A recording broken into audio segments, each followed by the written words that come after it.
For this topic of formation of agency, at the end of this topic, what you should know, what you should learn is that how the agency relationship is formed or created between the agent and the principal. So we want to know how the creation of agency happened.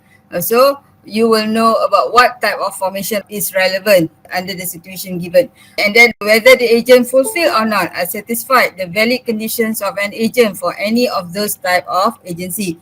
So for this topic, it is very important for you to understand what are the conditions which must be fulfilled by the agent so that the principal is bound to the contract made by such agent. So if the agent is not valid agent because they tak fulfill any of the condition, in that case, the principal will not be bound to the contract. So this is the outcome, the objective of this topic of formation of agency. Okay, now the first of all, the definition. Agency. What is an agency? Agency is actually the contractual relationship between the principal and the agent. Under this relationship, the agent being authorized, being given the authority, being empowered, being appointed to act on behalf of the principal, to deal, to make contract with the third party. So thus, when the agent made a contract with the third party, the contract is binding between the principal and the third party. So this is the meaning of agency under law of agency. Okay. Now, definition of agent and principal, we can refer to section 135. So of course, agent is the person who being employed, who being appointed, who being empowered, who being given authority by the principal. This agent represent the principal dealing with the third party. On the part of the principal, he is the person who authorized the agent. So I have a video here to explain. So this video illustrates the relationship between agent, principal and the third party.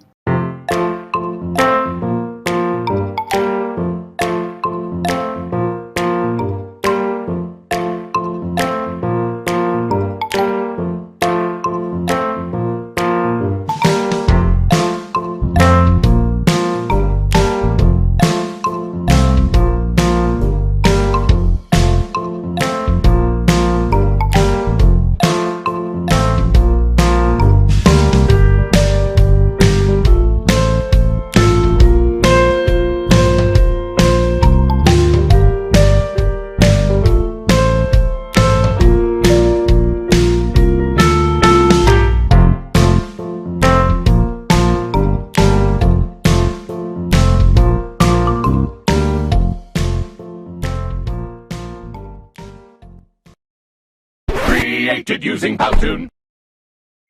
So from that video, actually, it shows that there are three parties involved in an agency.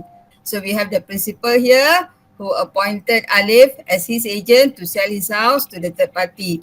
So when Alif made contract with the third party, actually the contract is binding between the principal and the third party, that is Danish. So that is the illustration about the agency relationship. We have three parties involved. So kalau kontrak biasa before this, right, when we say that third party, it seems that it is the third party is outsider to the contract. Tapi under the law of agency, the third party is the one who being contracted with the principal through the agent. Hopefully you understand that. Now, we have several examples of agency. We have factors, mercantile agents, semua ni. For example, like a partner in a partnership. So they are actually having relationship of principal and agent for each other, right? And then contohnya company director. So the board of directors is actually the representative of the company who acts on behalf of the company. So actually the company director is the agent to the company, representing the company in making contracts, dealing business for the company. So these are the examples of agency. Okay, so now we come to the important parts, that is how the agency relationship is created between the agent and the principal. Okay, so we have 5 types of formation of agency. We have express, implied, ratification, necessity, and by virtue of the doctrine of estoppel or holding out. So we go into one by one. So the first one, agency by express appointment. Okay, express here means that the principal appoint the agent expressly, clearly, right? Either orally or in writing. So this is by virtue of section 140. It is said to be expressed bila dia being given by word spoken or written. So this is the express appointment. I think this one is very clear cut. It is between the principal and the agent. So principal clearly appointing the agent to become his agent to deal with the third party, either verbally or in writing. Okay, now we come to the second one. The second type of agency is the agency by implied appointment. Implied appointment, we have three situations how it happens. Okay, implied ni maknanya termaklum. So this is normally from the view of the outsider, where the outsider can infer, can understood from the situations between the parties that this one person is a principal, the other one is the agent. So itu maksud implied appointment. Kalau tadi express, that is between the principal and the agent. Dia sendiri yang tahu antara dia berdua.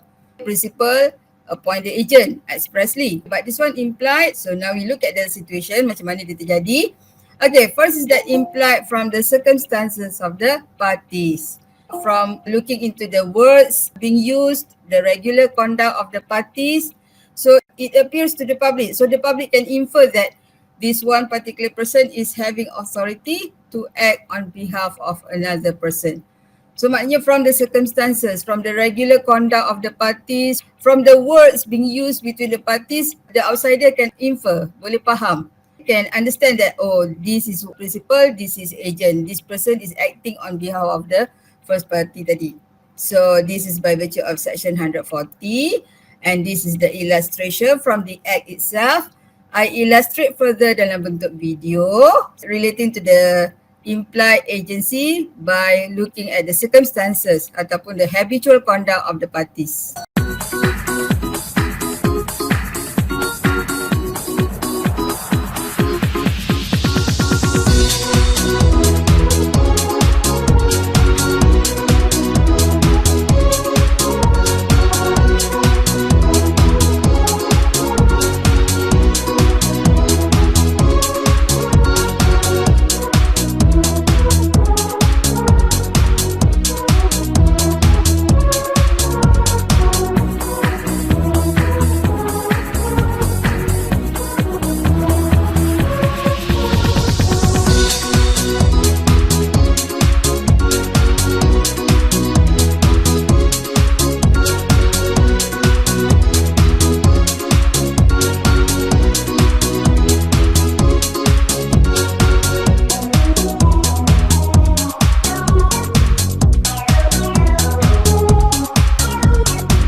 Created using Powtoon.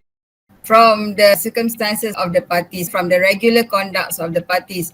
Actually, the owner of the shop is John, right? But John did not manage the shop, only Byrne managed the shop on behalf of John. So from the regular conduct of the parties here, we can imply that there is agency relationship between them from the circumstances of the parties. So Mr. Hill, the third party, when he supplied the goods for the shop, maybe dia cuba kenal Byrne. Mr. Hill did not know about the principal, but still there is a contract binding between Mr. Hill and the principal John.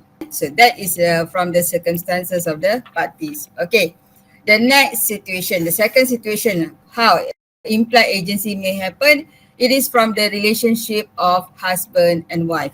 Automatically ataupun impliedly, when the couple is a husband and wife, so the wife is impliedly the agent to the husband. Husband impliedly the principal to his wife. So when the wife make contracts, she may make contracts in the name of the husband. So as the implied principal to the wife, those contracts are binding on the husband, but provided on condition that the contracts are only for necessaries, barangan keperluan, and suited to their condition and lifestyle. So this is the implied relationship, okay, between husband and wife. This is the second circumstances, implied agency.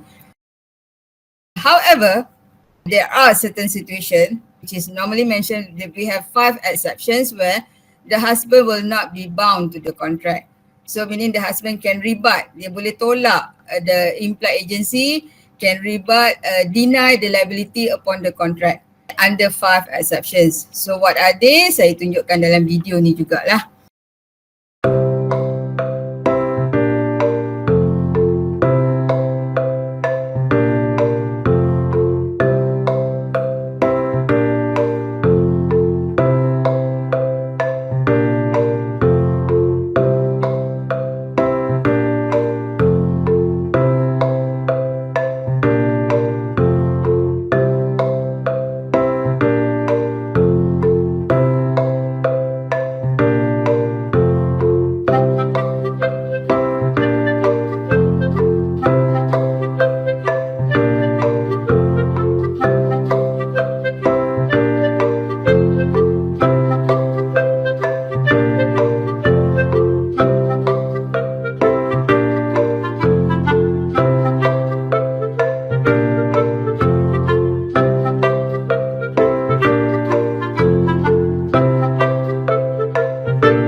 Created using Powtoon. Okay, hopefully you can understand from the video, right? Generally, the husband is an implied principal to the wife. So the husband bound to the contract. But we have 5 exceptions. First, when the husband forbid the wife from pledging his credit, meaning using his name, buying the goods. And then he remind the seller not to sell on credit to the wife. The third one is that he has supplied sufficient goods for the whole month for the wife. So no need to buy anything else, no need to buy for credits and so on. And then they provide sufficiently with the allowance to buy the goods for cash, no need to buy credit. And then maybe the husband is not bound to the contract because the goods itself is very expensive, not reasonable by looking at the income of the husband, their condition and lifestyle.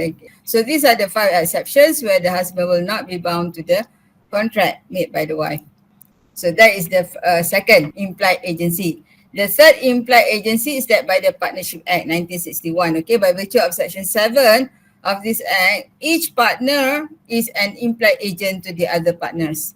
Right? So meaning that the firm or the rest of the partners are the implied principals to each partner. So if one partner make a contract, the contract is binding on the rest of the partners. So maknanya when the business is a partnership business, so each partner is an agent to the rest of the partners. So bila one partner make a contract, it is binding upon the firm ataupun the partnership itself because they having implied agency. This is another video to explain to you about the agency by implied appointment by partnership relationship. By virtue of Section 7 of the Partnership Act 1961, each partner impliedly is an agent for the rest of the partners. For example, in this illustration, there are 3 partners in the firm. They are Brian, Adam, and Stella. When Adam makes a contract with a third party, that is John, the contract is also binding on Brian and Stella because impliedly Adam is their agent. Similarly, if Stella makes a contract of loan, borrowing money from a bank for the purposes of the partnership business, the rest of the partners, Brian and Adam, are bound together to this contract. And finally, when Brian makes a contract purchasing a piece of land for the firm, Stella and Adam are bound to the contract because impliedly they are the principal to Brian. Okay, so maknanya by virtue of this implied agency between partnership, so When one partner makes a contract, other partners will be bound together as the implied principle to such partner. So that is implied agency by virtue of Partnership Act 1961. So this is a case, a reported case to show the implied agency between partners.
Created using Powtoon. So once Chan mentioned to William Jang is that Yong is his partner, Chan is bound to the contract whenever Yong make a contract, because once a partner make a contract, the other partners will be bound together, right? That was held in this case. Okay, summary. By virtue of section 140, there are two types of formation of agency relationship. One is express appointment, second is implied appointment. For implied appointment, divided further into three. One is from the circumstances, regular conduct of the parties, ordinary dealings between them. The second is relationship of husband and wife. And the third one is relationship of partnership. So this is the first two types of formation of agency, express and implied. So, I terus tunjuklah sample of question which is normally come out. Untuk this express appointment, so far tak pernah ada soalan. Okay. Untuk implied agency, so yang selalu keluar adalah implied agency between husband and wife. This is the question. Nana is the wife of Nizam. So bila kata wife of Nizam, kat sini dah ada clue lah that ada relationship of husband and wife. This Nizam, a Navy officer working in Lumut, Perak. So Nizam was selected to serve under the United Nations Peace Force operating in Iraq for 6 months. While her husband was away on duty in Iraq, Nana was left with sufficient money for her expenditure throughout the 6 months. However, she spent all the money within 2 months to buy expensive jewelries and cosmetics. She also bought household goods such as rice, eggs, sugar and flour on her husband's credit from Pak Kadir's shop. So when Nizam returned home, Pak Kadir claimed payment of 500 for Nana's debt. However, Nizam refused to pay. So advised Pak Kadir. So here from this question, the first thing which you should notice is that relationship of husband and wife. So we want to see whether the husband is bound or not to the contract. Tadi we have learned about all the 5 exceptions, right? Where the husband will not be bound to the contract. So kita nak tengoklah whether the contract is binding or not on the husband. So I suggest this is the issues. You take out the legal points, okay, which is relevant. Whether there is formation of agency by implied appointment between Nizam, the husband, and Nana, his wife. Whether Nizam is bound to the contract with Pak Kadir by way of implied agency between husband and wife. Whether Nana is a valid agent under the implied agency. Sebab dalam soalan tadi dia ada keluarkan cerita-cerita yang dia spend the money for something which is not necessaries, right? Okay, dia beli jewelries and cosmetics which is not necessaries. So whether Nana is a valid agent under implied agency between husband and wife. So for me, this is the suggested issues lah. And then the law and authorities, nanti tengoklah. Okay, application and conclusion.